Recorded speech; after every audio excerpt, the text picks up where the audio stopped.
¿Qué hay? Sean todos bienvenidos a este primer video. Soy el ingeniero artificial y el día de hoy hablaremos sobre algo que ha estado en la boca de todos, que hemos estado todos utilizando, que hemos visto, leído, utilizado. Inclusive hemos visto cómo todas las demás personas están hablando de este tema día tras día, todas las herramientas, todas las aplicaciones, la investigación. Y es algo que es bastante interesante y quiero que todos me acompañen a esta aventura. Soy el ingeniero artificial y quiero que me vean como una persona, como ese amigo que tienes, que está ahí contigo explicándote esos temas complicados cuando vas a presentar algún examen, que te resuelve esas cosas, que hace esos conceptos tan fáciles. Y pues vamos a empezar con un poco sobre los fundamentos de la inteligencia artificial. Pero ¿qué es la inteligencia artificial? ¿Por qué ha sido tan popular? La inteligencia artificial realmente ha tenido muchos conceptos. Realmente es un concepto que está bastante ambiguo, porque primero nos hacemos la pregunta, bueno, ¿qué es inteligente? ¿Cómo definimos la inteligencia? ¿Cómo la medimos? ¿O por qué podemos decir que alguien es más inteligente que nosotros? Son preguntas bastante interesantes, ¿no? Inclusive alguien puede empezar a hacer todo este tipo de preguntas de cómo aprendemos o cómo tratan las máquinas de aprender, que es algo que vamos a ver posteriormente. Pero para ser más concisos, en una definición muy general de inteligencia artificial tenemos que este es un campo de la informática que busca simular, emular procesos de inteligencia humana en máquinas. Es decir, toda esta parte del razonamiento, la visión, la comunicación, entre otros tipos de tareas que nosotros hacemos día tras día. Algunos conceptos clave es que, pues básicamente buscamos el razonamiento, la resolución de problemas, el aprendizaje a partir de datos, que esto lo veremos de igual manera en futuros videos, como lo serían los de Machine Learning, por ejemplo, o Deep Learning, una percepción del entorno, y comprensión del lenguaje natural, que esto pues se ve típicamente en estas aplicaciones más modernas como lo serían los grandes modelos de lenguaje como lo serían ChatGPT, Gemini, Copilot, Cloud, DeepSeek, entre otros. Básicamente, como definiendo una breve historia, no quiero que esto sea como, no, hombre, otro canal que nos está mostrando de historia de inteligencia artificial. No, o sea, siempre hay que tener como que esas bases, ¿no? Bien presentes. Pero básicamente todo esto surge a partir de los años 50, más o menos, a partir de la prueba de Turing, hasta los sistemas actuales como ChatGPT. Vemos que esta inteligencia artificial pues ha tenido diferentes periodos de auge y estancamiento. Y el avance que ha tenido recientemente se debe principalmente a los algoritmos, los datos y la capacidad computacional que este tiene. Esto es como muy breve, ¿no? Pero posteriormente podremos hacer un video más intensivo al respecto. En la vida cotidiana la hemos visto ya en nuestro día a día. Vemos que mejora la eficiencia, la comodidad y las inclusive aspectos de seguridad pues de diferentes maneras. Hemos tenido algunas aplicaciones cotidianas como lo sería Siri, Alexa, Google Assistant, estas plataformas como Netflix, Spotify, YouTube con sus sistemas de recomendaciones, vehículos autónomos que creo que algunos de nosotros hemos visto pasar por ahí. Vemos esos vehículos con unas cámaras y decimos, oye, pero ¿cómo hacen eso? Y pues es una aplicación bastante interesante de la inteligencia artificial. Lo hemos visto también en detección de fraude con sistemas bancarios, la navegación GPS con la optimización de rutas, que esto posteriormente podremos trabajar con aplicaciones como los algoritmos genéticos, el algoritmo de Dijkstra, entre otros tipos de metodologías. Y pues inclusive han existido aplicaciones relacionadas a la salud para el diagnóstico y el monitoreo, además de la detección de tumores cancerígenos, por ejemplo. Primero, quiero explicar una de las ramas importantes que tiene, por lo menos en este contexto, la inteligencia artificial moderna. Es uno que llamamos Machine Learning o aprendizaje automático en español. Este básicamente permite que las máquinas aprendan de datos sin ser programadas explícitamente para cada una de estas tareas. Podemos ver en la imagen que básicamente tenemos un montón de datos crudos que aplicamos ciertas técnicas de preprocesamiento de estos datos, los limpiamos, mantenemos estos datos ya preparados aplicamos algún algoritmo de aprendizaje derivados de todos estos algoritmos de machine learning o aprendizaje automático, iteramos hasta encontrar ese modelo adecuado, inclusive lo optimizamos reduciendo alguna métrica como el error, por ejemplo, encontramos un modelo candidato, posteriormente podemos nosotros desplegarlo y pues hacer aplicaciones finalmente con este modelo. Pues esta es una breve imagen que básicamente conceptualiza toda la ruta que tiene para ejecutar un modelo de machine learning, entrenarlo y utilizarlo, ¿no? Pero algunas características principales es de que, pues bueno, primeramente aprende de datos, aprende de patrones y relaciones a partir de estos datos, mejora el rendimiento con la experiencia, por decirlo de una manera, y más datos, automatiza la toma de decisiones basada en datos, y pues esta es una base para los sistemas de recomendación, clasificación y predicción. Ahora, ¿qué tipos de enfoques tenemos para el aprendizaje automático? Existen varias maneras de aprender en este tipo de herramientas y esto básicamente proviene de la manera en cómo nosotros también aprendemos. Un ejemplo típico es el aprendizaje supervisado. Bueno, estas son las tres categorías principales. Tenemos aprendizaje supervisado, no supervisado y por refuerzo. El aprendizaje supervisado, básicamente, la máquina va a aprender de datos etiquetados. Es como si nosotros tuviéramos un niño que lo estamos entrenando para distinguir entre naranjas y manzanas y les decimos explícitamente qué es una naranja y qué es una manzana. El niño empezará a aprender ciertas características que llamamos features, como la forma de cada una de estas frutas, tal vez el color, y posteriormente pues realizar una predicción cuando le mostremos un nuevo dato, una nueva fruta en este caso, de clasificarlo si es una manzana o es una naranja. Sin embargo, podemos tener aplicaciones de machine learning como el aprendizaje no supervisado, donde el propósito es meramente encontrar patrones y estructuras en datos no etiquetados y pues en este caso identificar relaciones ocultas, como podemos observar en la imagen. Yo lo veo de esta manera, nuevamente tomando el ejemplo de los niños. Es como si a un niño le diéramos este juguetito que tiene varias figuritas en la parte de encima, es un cubito. Básicamente tienes un circulito, un triangulito, un cuadradito. Y pues el propósito o el objetivo de este juguete es de que el niño introduzca unos ciertos bloques de madera a cada una de estas figuras. El niño explícitamente no conoce qué es un cuadrado, qué es un triángulo, qué es un círculo, ni mucho menos qué va a ser un prisma, por ejemplo, pero empieza a notar que cuando utiliza un prisma rectangular en donde va la figura del cuadrito, pues este entra fácilmente. Entonces empieza a hacer estas agrupaciones que nosotros en Machine Learning conocemos como clusterings, bueno, como clusters más bien, o grupos.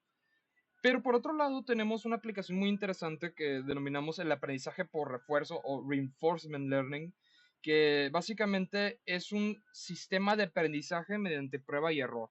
Este es un sistema de aprendizaje que se utiliza ampliamente en la robótica, por ejemplo.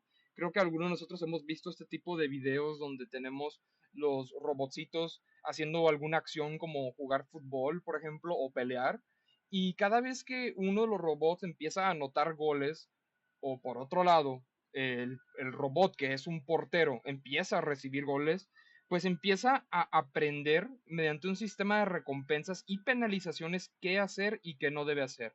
Por ejemplo, el robot futbolista, en este caso, mediante recompensas, entiende que anotar goles pues es su deber y empieza a ejecutar ciertas acciones que favorecen o maximizan esas recompensas, como lo sería pues patear ese balón a cada rato. Y por otro lado, el robot, que es un portero, empieza a entender mediante un sistema de penalizaciones que no debe recibir goles o no debe de entrar goles a su portería. Y por tanto empieza a hacer acciones como bloquear y demás, ¿no? Esto pues básicamente se resume en la siguiente imagen, como podemos observar en la pantalla.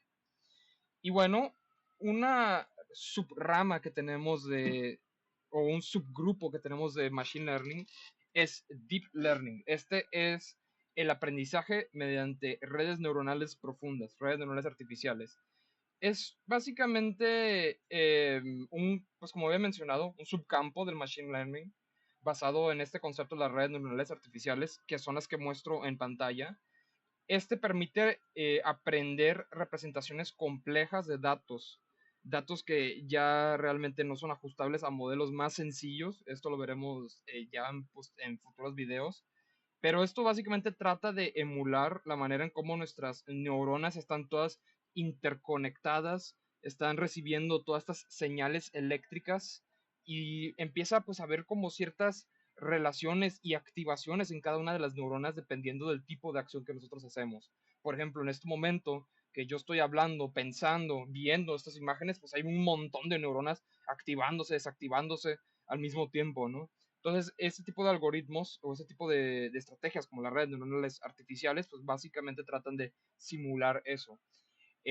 Alguno de los aspectos que tienen es de que, pues, por ejemplo, en Machine Learning hay como cierta extracción manual, mientras que en Deep Learning hay una extracción automática de datos.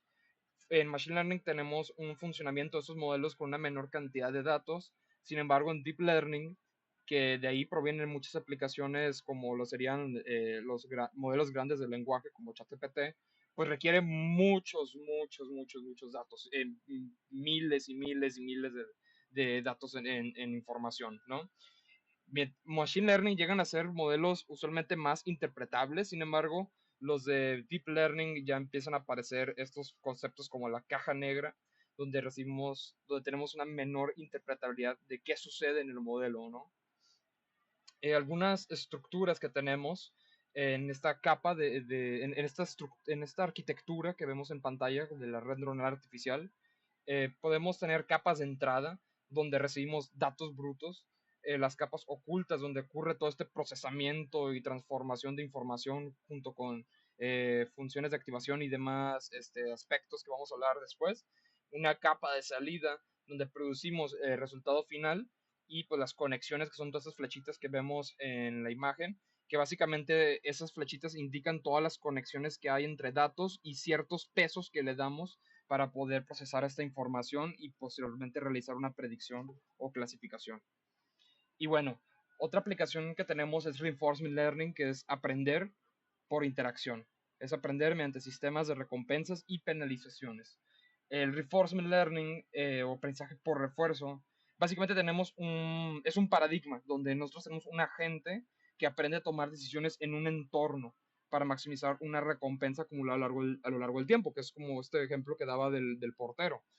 En este caso, aquí observamos en pantalla, por ejemplo, este robotcito que tenemos, que denominamos el agente, y este, pues, mediante un esquema de acciones y de estados, pues empieza a recibir recompensas dependiendo de la acción que hacen en el entorno.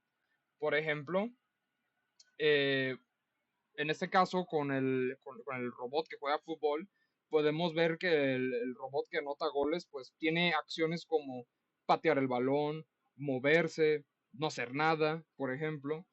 El entorno en el que está trabajando, donde se está desplegando este agente, pues es básicamente pues una cancha de fútbol, ¿no? En la que está compitiendo contra un portero. Si el robot futbolista no puede meter goles y por otro lado solamente se queda estancado, pues nosotros podemos empezar a interpretar esa información y darle penalizaciones. Sin embargo, si nosotros vemos que está anotando goles, está haciendo un excelente trabajo, se está moviendo, está recorriendo el campo y demás, pues nosotros podemos darle recompensas por ello.